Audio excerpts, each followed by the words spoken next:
Hello everyone, welcome back to my channel. My name is Augustus the Animator. I'm so sorry for how long it's been since I posted. Been very busy with work and side projects and also moving, so it took a lot of time.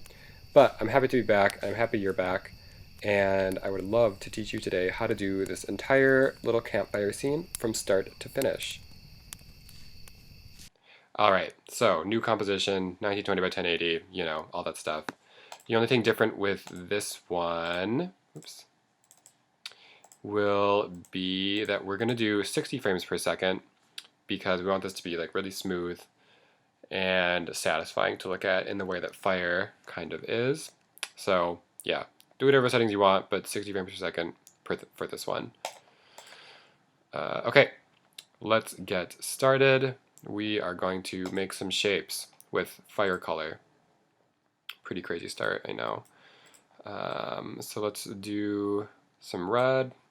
This will be fun to do because there's a lot of really saturated colors and you don't always get an opportunity to do stuff like that and have it look good. So I'm gonna start, actually, not like that.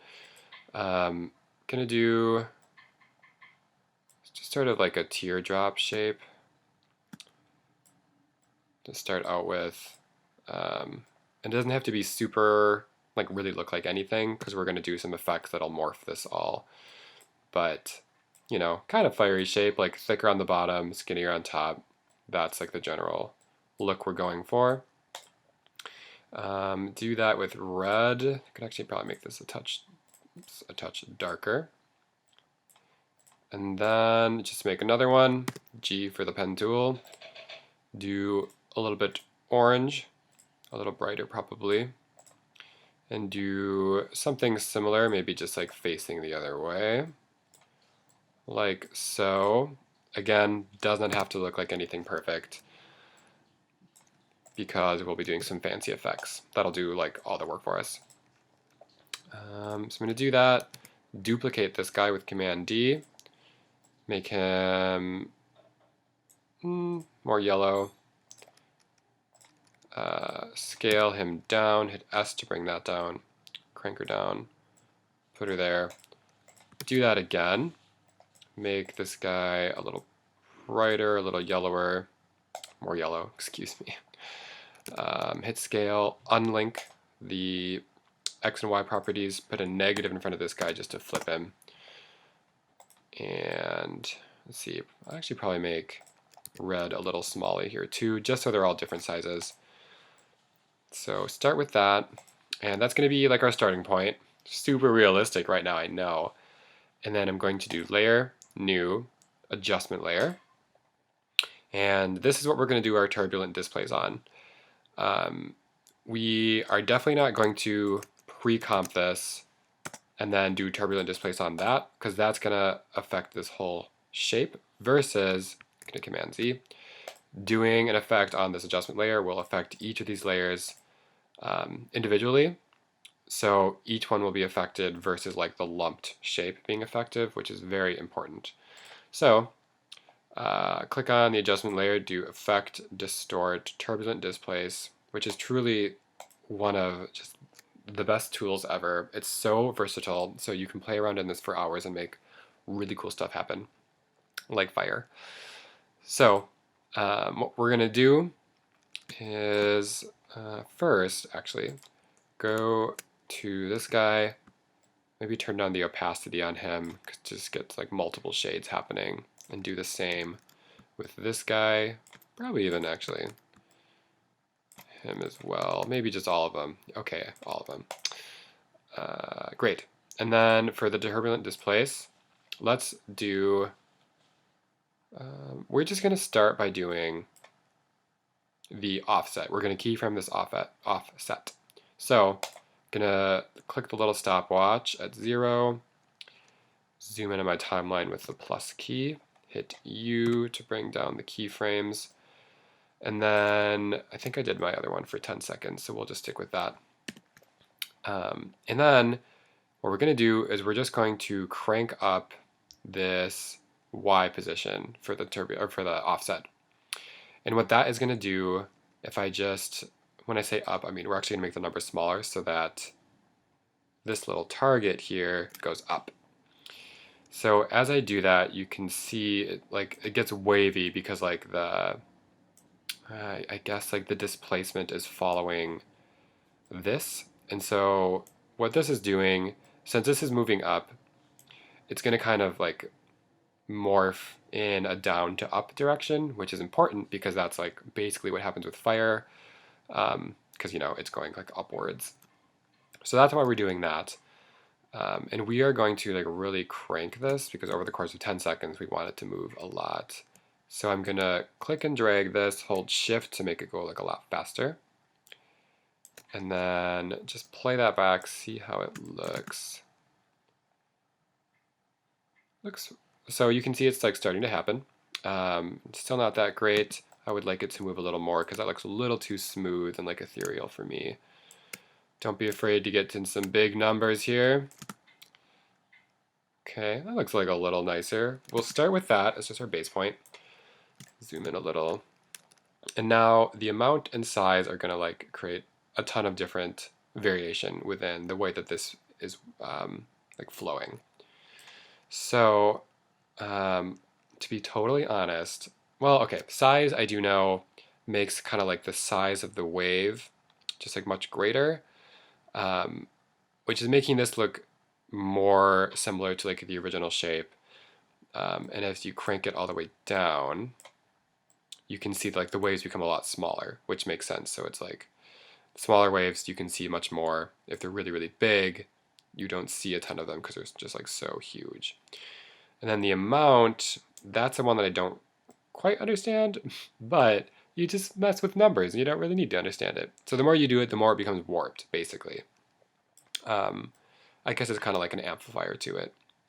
I'm sure on the internet you can look up the exact like, process of what it really does. But basically you just play around with these and like every different combination is going to look like give you a different feel. So let's see. I wish I could tell you like exactly what I did. Oh, here we go.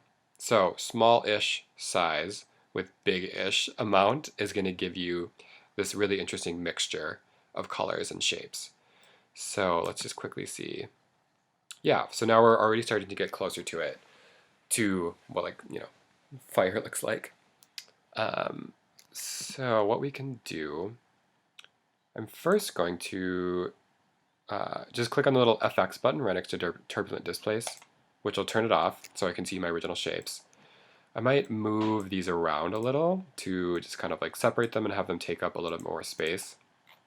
Let's see, move orange a little. Maybe make this guy even a little smaller. I'm going to link these before I do that. Great.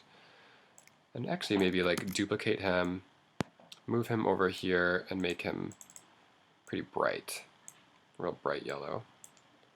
That's a little green. Do that. Opacity, yeah, that's okay. So then click on this guy, turn him back on by clicking this effects button. There we go. So yeah, tons of variation already just from that tool, and that's like, I don't know. The thought of doing this like frame by frame with like cell animation or hand drawn makes me just really sad. So that's why we're using these tools, which is super helpful. Okay, so I think that looks okay. You can, of course, adjust these, like this starting shape, to anything you like. You can adjust the settings on the Turbulent Displace to anything you like, and it's always going to look a little bit different, which is kind of the beauty of Turbulent Displace, because it's so random and unique every single time. I think this looks like a nice sort of glassy flame, like something you could stare at like a campfire for a while. So that's what I'm going to go with. And honestly, most of the work is done, all with Turbulent Displace. It's a magical tool, always worth exploring. So we are going to actually we can just pre-comp all of this, I think. Select all of it, Command-Shift-C for pre-comp, we'll do flame. And then, let's see, move him up, maybe scale him down a little. Make a couple logs here. Let's see, pen tool, select a brownish color. That's pretty brown. Make a super general shape. And then, let's see, make this end a little, taper a little bit because it's in the background slightly. This guy a little wider. Click here, drag this the correct way. Hold space to move this thing, or to move this point, excuse me, while you're still adjusting it. Maybe just do like that. Just to give it the rounded, like log, very standard log look. And then I am going to cheat and just duplicate him. Hit Y to move his anchor point towards the middle. Hit R to bring up rotation. Do that. Scale him up a little to make it slightly different.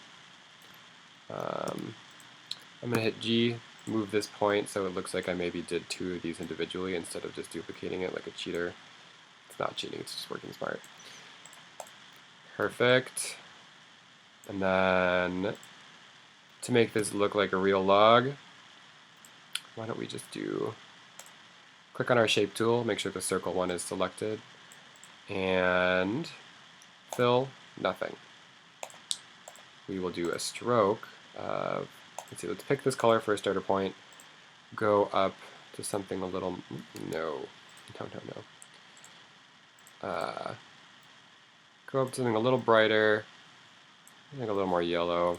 No, I don't want it to be yellow.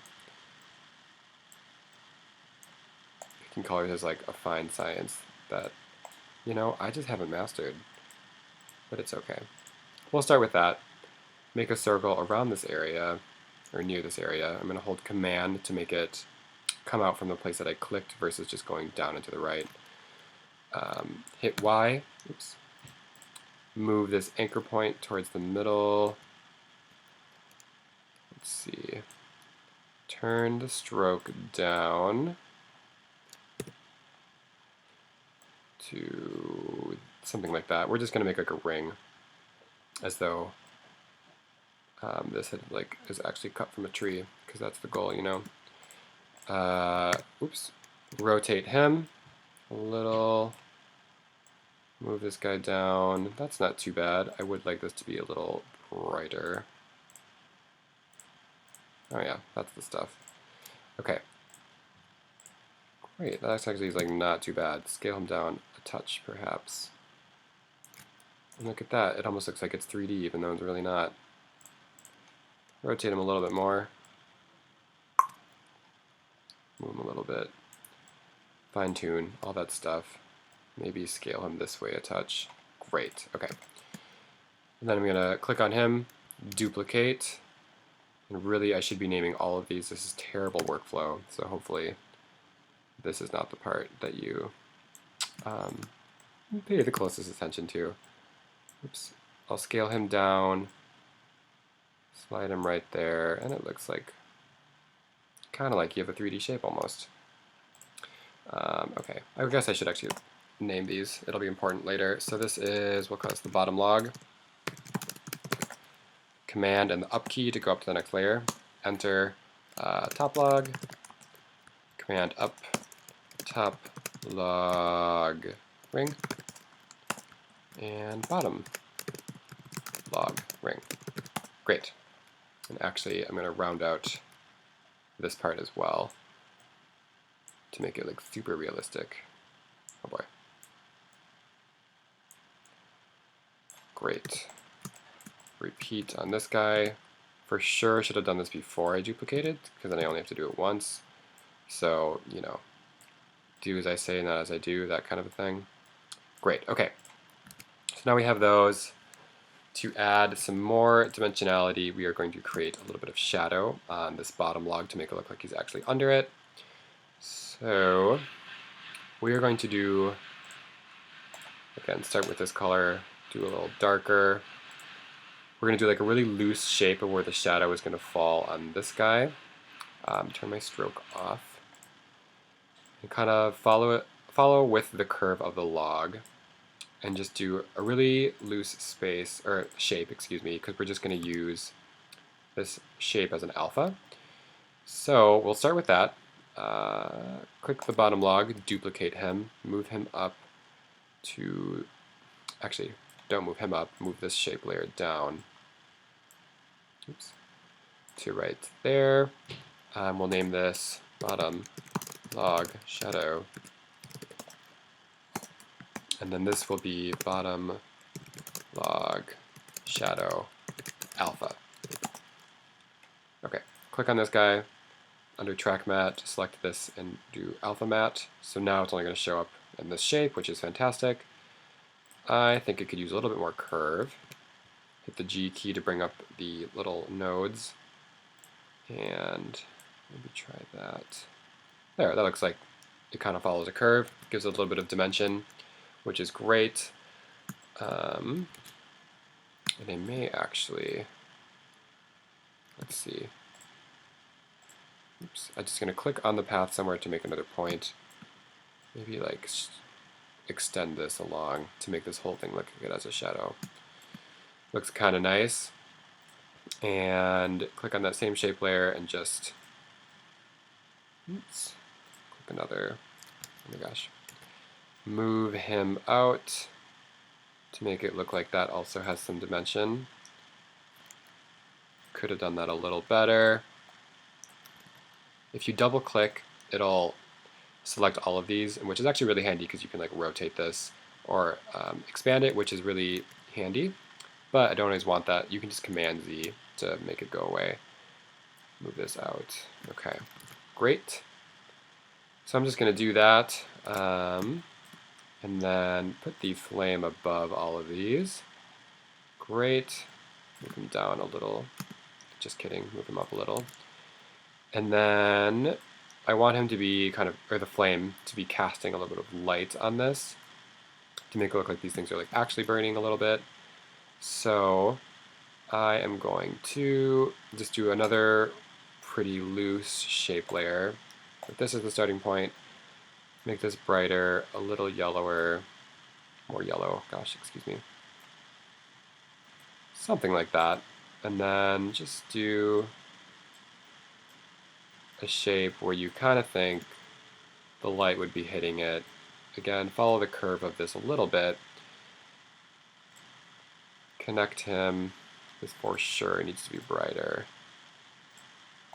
And then we'll call this light. And hit my tilde key to make this way bigger because I'm working on a tiny laptop. Move this just above the top log. We should actually move the bottom log ring down. And then duplicate my top log. Move him above the light. Make this an alpha. Great. Oops. And then now it'll only show up there. We, I think, should reduce the opacity of this. Hit T to bring up opacity. Move him down. And then to make a little bit of a flicker, I am going to Command click on the stopwatch for opacity. Do wiggle. And then I think it's frequency and then amplitude. So we'll try 3 times per second. And then we want the opacity to change like maybe by 20%. Or a range of 20%. So we'll try that. It looks not great. I think I'm going to need to up the frequency. We'll try, well, first my computer's going to freeze. Okay, and then we're going to try 5. Ooh, I just don't think that's great. Let's try like 10. Okay, that looks better, I think. Let's do 10 and then make the amplitude 10 as well. Great, and then let's just, you can still turn this down for like your starting point. I don't want my starting point to be 82, I think I want it to be like 45. Something like that. Okay, alright. Let's move, I think the flame could be down a little bit. And I might actually move this guy out a little. Just a little bit of adjustment to whatever you think looks good. And yeah, most of your work is done. Look at that. We'll just add a background. Do Command Y to bring up like create a new solid. I think I did like a greenish color, Kind of like a forest, kind of like the Boy Scouts, whatever. Kind of like the army too. Move this to the bottom. Maybe make this actually a little bit darker. Do Shift Command Y to adjust these settings for your solid. Yeah, it's like nighttime. There's a campfire. So do that, and then I'm going to click on my shape tool, use this green as a starting point, but do something a little brighter. We'll try that. Click, and then hold down Shift and Command to do a perfect circle straight out of the point from where you clicked. Probably do something like that. Bring him all the way to the bottom, or just above the background. Oops. And let's see. Move him down a little. And then I think with this, I just cut out this little part here. Click my pen tool. Click on this mask so that it knows that you want to make a mask on your shape layer instead of making another shape on your shape layer. So let's just do a really great mask. Bring down masks. Don't do add, do subtract, so it takes away from that point instead. Look at that. It's like a little halo of light. And then, to add a little bit more detail, we are going to click on Flame. For adjustment layer, we're just going to copy this, go back to Fire, paste it just, great, just below your flame, because we don't want it to affect the flame, because it already looks good. We're done with that. So this obviously doesn't look too good. We're going to adjust these settings, way less of an amount, down to like 12.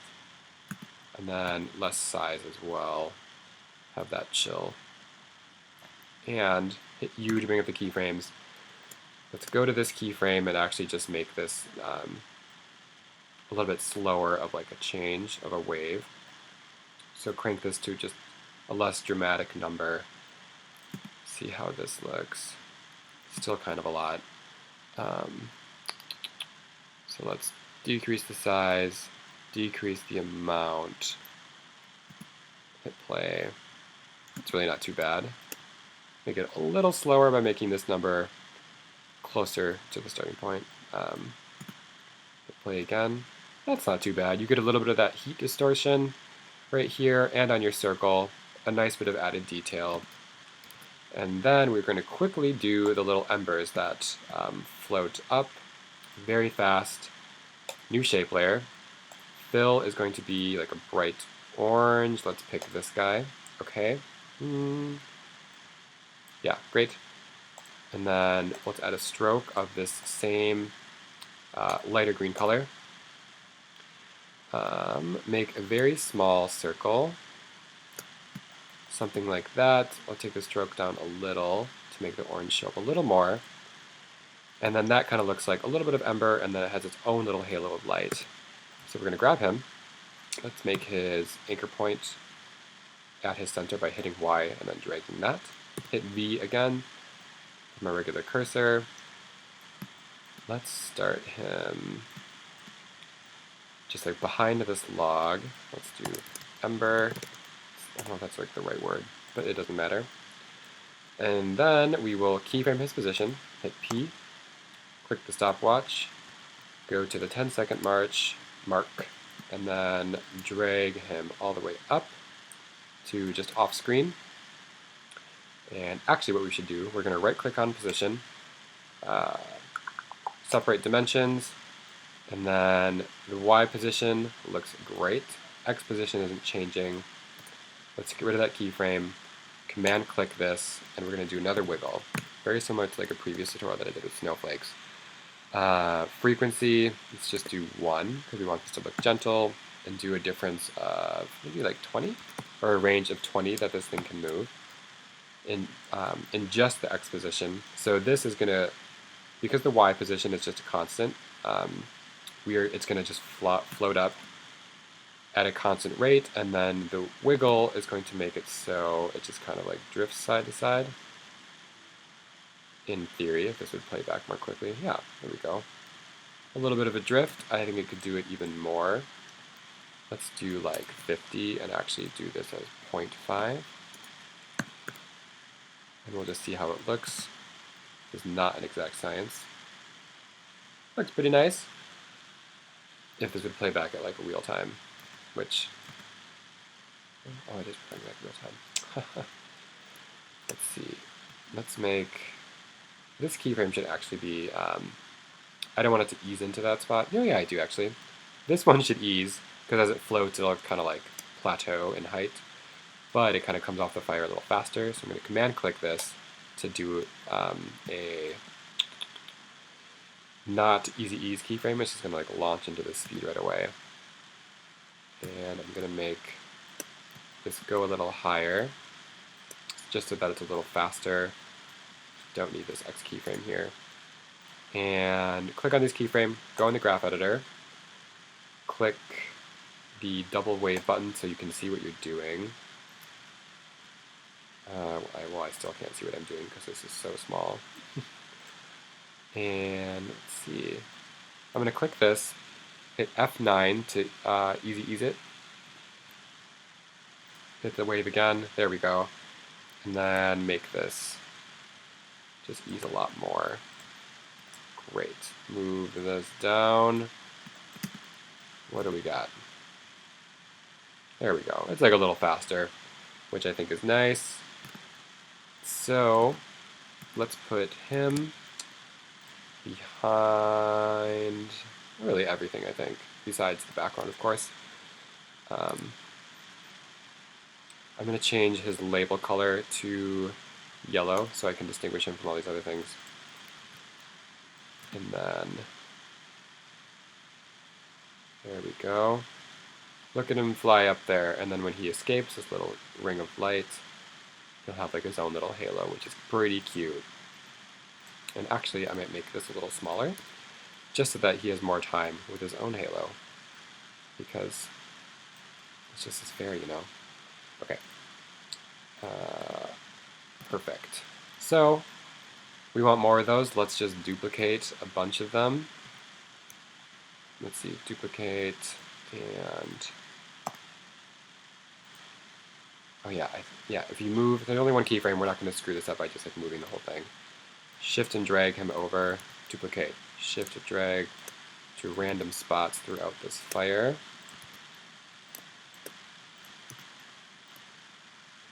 Because we want a bunch of these, not just one ember. Okay, duplicated a bunch of those, and now let's all give these like a little bit of a difference in start time. Really does not have to be any kind of exact science at all. We'll just do that. I'm going to click all of these and duplicate them.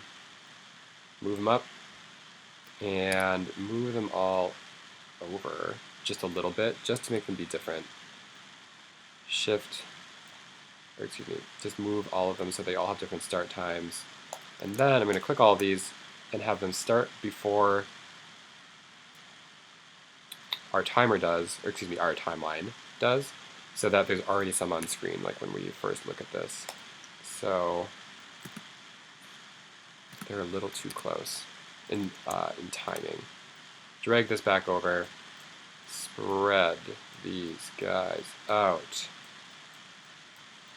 Clearly, this is an exact science, very well thought out. So much clicking. Sometimes the tedious work, though, is like a little bit of a nice break, because you don't have to like think about it, and clicking and dragging, not too bad, you know. Then click all these, move them maybe to like here, so we have some start out. Play this back. What do we got? We have a campfire with embers. Man, really glad I pulled that off, because I'm not always sure if I can. I think that's everything. So we just covered the Turbulent Displace tool, literally did 98% of this work. Again, I highly recommend playing with that tool. You can do so many fun things with it. And beyond that, it was just simple asset creation, a circle, a shape, a ring, and a couple of cute embers. So I hope you learned something from this. Please let me know if you have any questions or comments, or if like you think there's a better way I could have done this. Please let me know. I'm always looking to learn new stuff. Give me a like, give me a subscribe because it really matters. And I hope to see you guys next time. Have a great day.